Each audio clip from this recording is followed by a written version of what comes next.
नमस्कार साथियों, मैं आप लोगों का दोस्त नीरज यादव फिर से आप लोगों के साथ एक नए एपिसोड के साथ जुड़ रहा हूँ। आज भागना नहीं है वीडियो से, वीडियो को अंत तक देखना है ताकि आप एक सेफ्टी प्रोफेशनल है या किसी भी प्रोफेशन में है तो आपको पूरी बातें समझ में आनी चाहिए, तब जाके आप एक सही सीनियर पर्सन, बुढ़े नहीं सीनियर पर्सन बोले तो अपने स्किल अपने पोजीशन पे सीनियर बन सकते हैं।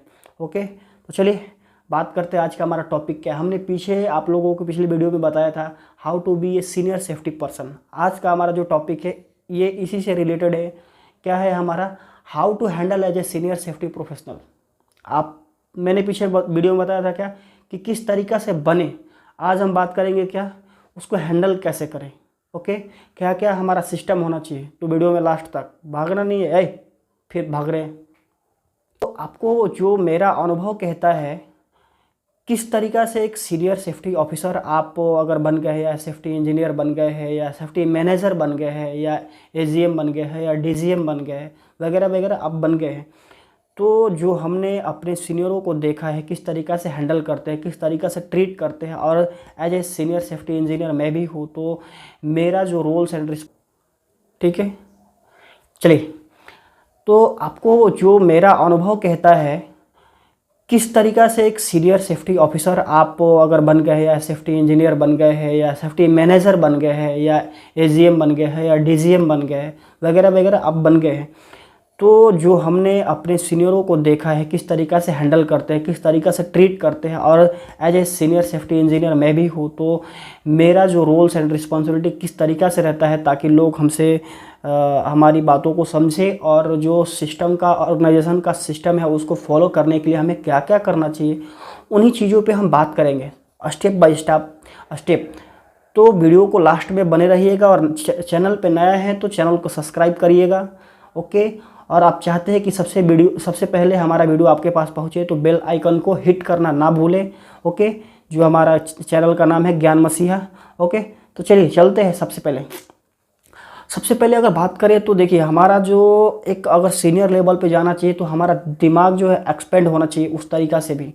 जैसे आप कभी भी, जब पिछले वीडियो में हमने बताया था कि सीनियर लेवल पे जाने के लिए आपको एक अच्छा एक्सपीरियंस आपके पास होना चाहिए। एक्सपीरियंस बोले तो मतलब आप जो भी फील्ड में काम किए हैं, मान लो अभी मैं सेफ्टी का बता रहा हूँ, अगर सेफ्टी इंजीनियर आप सीनियर सेफ्टी इंजीनियर बने हैं या आपको टीम लीड करने के लिए दे दिया गया है, तो सबसे पहले आपने जो भी पीछे आप सीखे हो, जो आपने फेस किया है अपने मैनेजर के साथ, जो जूनियर लेवल पे रहते हुए जो आपने सीनियर मैनेजर के साथ फेस किया है, उनकी क्या गलतियां रही होगी, आप क्या एक्सपेक्ट करते थे उनसे, ये चीज़ें आपको क्या है ना कि अपने माइंड में याद करना है कि जो हमारे मान लो 2-3 सीनियर इंजीनियर के साथ अपने सेफ्टी मैनेजर के साथ आपने काम किया तो उनकी कुछ गलतियां भी आपने ऑब्ज़र्व करा होगा और कुछ उनकी अच्छी आदतें भी ऑब्ज़र्व करा होगा। ठीक है, तो ये सबसे बड़ी चीज़ है आपका पॉइंट कि 3-4 लोगों के साथ आपने काम किया तो उन चीज़ों को आपको ऑब्ज़र्व करना है। मैं देखिए एक ऐसा नहीं कि स्टेप बाय स्टेप बता दूँ दूसरे वीडियो की तरफ कि हाँ भाई ये स्टेप फॉलो कर लो, ये स्टेप फॉलो कर लो, ये स्टेप फॉलो कर लो, आपका काम हो जाएगा। ऐसा कुछ नहीं होता। प्रैक्टिकली बात करेंगे हम, जो भी बात करेंगे थ्योरेटिकली नहीं, एक प्रैक्टिकल पर्सन होके हम प्रैक्टिकली बात करेंगे। ठीक है, तो वीडियो में लास्ट तक बने रहिएगा। आपको बता दूँ तो हमने क्या बता रहा था कि अगर मान लो 3-4 मैनेजर के साथ काम किया तो सबसे पहले आपको क्या करना है, एक नोट डाउन करना है, क्योंकि आप खुद एक मैनेजर आप बन रहे हैं या सीनियर पर्सन या ऑर्गेनाइजेशन को लीड करने वाले बन रहे हैं।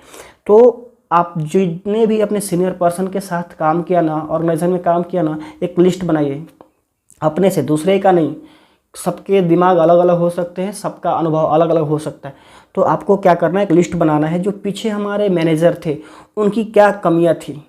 अब इतना तो आपको जज करने आना चाहिए कि उनकी क्या कमियां रही होगी सिस्टम में, उनको किस तरीक़ा से फॉलो कर रहे थे वो, उनकी खूबियां एक लिस्ट पे, उनकी कमियां एक लिस्ट पे। जैसे आपके साथ मान लो आपके लेवल के 5 लोग होंगे तो आपस में बातें करते होंगे कि ये मैनेजर साहब ये तो गलत लगता है, ये जो करते ये सही है, मतलब और ये सिस्टम इस तरीक़ा से फॉलो करते हैं। ठीक है, तो आपको पर्सनली सोचना नहीं है, एक मतलब जनरली सोचना है कि उनकी क्या कमियां रही होगी और उनकी क्या खूबियां रही होगी और सिस्टम में कैसे सेटअप कर पाए थे। ये चीज़ें आपको सोचना है और समझना है, तब जाके आप एक अच्छा बन सकते हैं। तो अब चलिए स्टेप पे बात करते हैं। सबसे पहले आपको अगर सीनियर लेवल पे जाते हैं तो कभी भी किसी रेफरेंस से सीनियर लेवल पे मत जाना मेरा भाई, आपसे हाथ जोड़ के रिक्वेस्ट है। अपने दम पर जाओगे तब जाके आप सीनियर लेवल पे टिके रहोगे, ठीक है। नंबर सेकंड, आपके पास कि एक अच्छा अनुभव होना चाहिए, जैसे मैंने पीछे बताया अभी, ठीक है। अच्छा अनुभव होगा तभी जाके आप हैंडल कर पाओगे। फिर आपका कम्युनिकेशन स्किल, देखिए कभी भी कहीं भी आप किसी भी प्रोफेशन में जाइए, आपका जो वर्डिंग है, कम्युनिकेशन स्किल है, बॉडी लैंग्वेज है, वो अच्छा होना चाहिए, ठीक है। नहीं तो आप सिस्टम से निकाल दिए जाओगे। इसे कम्युनिकेशन स्किल देखिए, हर आदमी क्या चाहता है आपसे, जब आप सीनियर लेवल पे जाओगे आपका तरह तरह के लोगों से इंटरेक्शन होगा, तरह तरह के लोग आपसे मिलेंगे, सभी का माइंडसेट आपको पढ़ना होगा, सभी के माइंडसेट को समझना होगा, ठीक है। आपको पर्सनली किसी भी तरह का बात नहीं करना है, आपको हमेशा जनरली बात करना है, सबके साथ सेम ट्रीट करना है।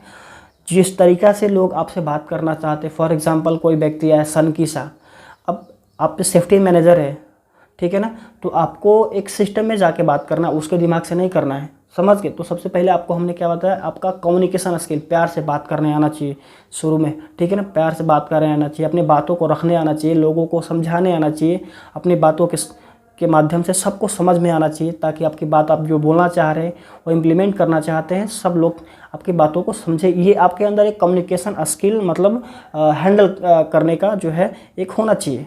नंबर सेकंड, तीसरा जो है अपने फील्ड में एक अच्छा अनुभव होना चाहिए, अच्छा नॉलेज होना चाहिए। जैसे कि आप मान लो इंजीनियर हो, सेफ्टी इंजीनियर, तो आपको हर चीज़, सीनियर बन रहे हो ना, तो आपको डॉक्यूमेंटेशन से लेके फिजिकल मॉनिटरिंग से लेके आपको मैनेजमेंट सिस्टम से लेके हर चीज़, एक ऑर्गेनाइजेशन का सिस्टम से लेके हर चीज़ आपको हैंडल करने आना चाहिए। हैंडल बोले तो वो चीज़ें आपको नॉलेज होना चाहिए कि क्या है हमारे सिस्टम में, हम जो सेफ्टी में कैसे फॉलो करते हैं, जो जो हमारा नियम्स क्या होते हैं, वो सारा चीज़ें आपको आना चाहिए। जैसे कि आपने सीनियर लेवल पे जाएंगे तो ये चीज़ें बेसिक है, वो आपको आएगा ही आएगा। अगर आपने अच्छी तरीक़ा से 4 साल 5 साल 6 साल काम करा होगा तो ये चीज़ें आपको समझ में आएगा, ठीक है। चलिए नेक्स्ट, जैसे कि अब देखिए आपको जब ना, अभी जो हमारा सेफ्टी फील्ड है ना भाई, ये चीज़ें हमारे इंडिया में लोग अभी हिंदी जो है ना चीज़ें अभी यूज़ नहीं कर रहे। ये चीज़ें दुर्भाग्य की बात है, हमें नहीं बोलना चाहिए। लेकिन आप लोगों से रिक्वेस्ट ये भी है कि अगर आप सीनियर लेवल पे जा रहे हैं तो थोड़ा अपने इंग्लिश को फोकस करिएगा। मैं साउथ में नहीं बात कर रहा हूँ कि साउथ के लोग एक्चुअली उनका इंग्लिश कम्युनिकेशन स्किल बहुत ही अच्छा तगड़ा होता है, ठीक है। और लेकिन हमारे जो नॉर्थ के लोग हैं तो थोड़ा सा इंग्लिश का प्रॉब्लम कभी कभी, मतलब जनरली सबको नहीं बोल रहा हूँ, लेकिन किसी किसी को रहता है। किसी किसी को आपको 50% मिल जाएंगे जिसको इंग्लिश का प्रॉब्लम रहता है, 50 नहीं तो 30% मिल जाएंगे, ठीक है, जिसको इंग्लिश का प्रॉब्लम रहता है। तो आप इंग्लिश का कम्युनिकेशन स्किल भी आपको आना चाहिए। क्योंकि आप अगर सीनियर लेवल पे है तो मैनेजमेंट के सारे लोग बैठ सकते हैं, आप एक मैनेजमेंट के पार्ट है ना, तो आपके साथ बैठ सकते हैं। अगर आप वहाँ पे इंग्लिश में हिचकिचाते हैं तो उसका बैड इफ़ेक्ट पड़ता है कैरियर पे, तो आपको वो भी चीज़ें आना चाहिए, ठीक है। उसके बाद सबसे पहले आप, फिर उसके बाद आपको क्या करना है कि अगर आप सीनियर लेवल पे कहीं नया ज्वाइन कर रहे हैं तो वहाँ के जो कॉर्पोरेट है, वहाँ का जो सिस्टम है, वहाँ का जो प्रोसीजर है सेफ्टी का, उसको आपको पढ़ना रहता है। पढ़िए, उसको समझिए भली भांति, उसको स्टडी करिए, इम्प्लीमेंट करने के लिए हर संभव प्रयास करिए, ट्रेनिंग दीजिए आपने। और एक चीज़ और है कि जो आपके कलीग्स है, जो आपके जूनियर है नीचे, जैसे आपने किसी के नीचे काम करा होगा, जो आपके जूनियर है नीचे ना, उनके साथ हर सप्ताह में एक मीटिंग लीजिए, उनके साथ बात कीजिए, उनके साथ कम्युनिकेशन स्किल बढ़ाइए, ठीक है। और अपने बातों को सिस्टम में जो फॉलो करना है उनके साथ शेयर करिए कि हमें ऐसे चलना चाहिए। और उनसे भी आप क्या करिए, ऐसा नहीं कि हम सीनियर है तो हमारी ही बातें रहेगी ना, ऐसा नहीं करना है कभी भी। आपको क्या करना है, उनकी बातों को, उनको भावनाओं को कद्र करते हुए उनकी भी सुनना है आपको, उनको समझना है कि हम ये चीज़, वो आपसे वो भी कुछ राय लेंगे, आप भी उनसे राय लीजिए कि हम ये कर सकते हैं।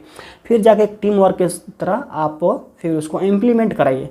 तो ऐसा होता है, समझ गए। सीनियर लेवल पे अगर आप जाते हैं, आपका बिहेवियर भी जो है किसी के साथ रोडली नहीं होना चाहिए। जो आपका काम है उसको कराने के लिए अगर आप जनरली बात करके, आप पोलाइटली बात करके कर सकते हैं तो उसको करिए। ये होता है हमारा सीनियर लेवल पे जाने का तरीका, समझ गए, सीनियर लेवल पे बने रहने का तरीका, ठीक है। तो आशा करता हूँ आप लोगों को समझ में आया होगा, और अगर समझ में आया है वो तो कमेंट करके ज़रूर बताइएगा कि आप भी अपना सजेशन दे सकते हैं कि ये सर ये और होना चाहिए। ठीक है, तो हम ऐसा नहीं हम बोल रहे हैं कि हमको बहुत ही ज़्यादा सब कुछ पता है, आप भी उसमें सजेशन दे सकते हैं तो हम नेक्स्ट वीडियो में बता सकते हैं। ठीक है, तो अभी के लिए जय हिंद, जय भारत, और बने रहिएगा हमारे साथ चैनल में, और नए हैं तो बेल आइकन को और सब्सक्राइब कर दीजिएगा ज़रूर। Thank you, all the best.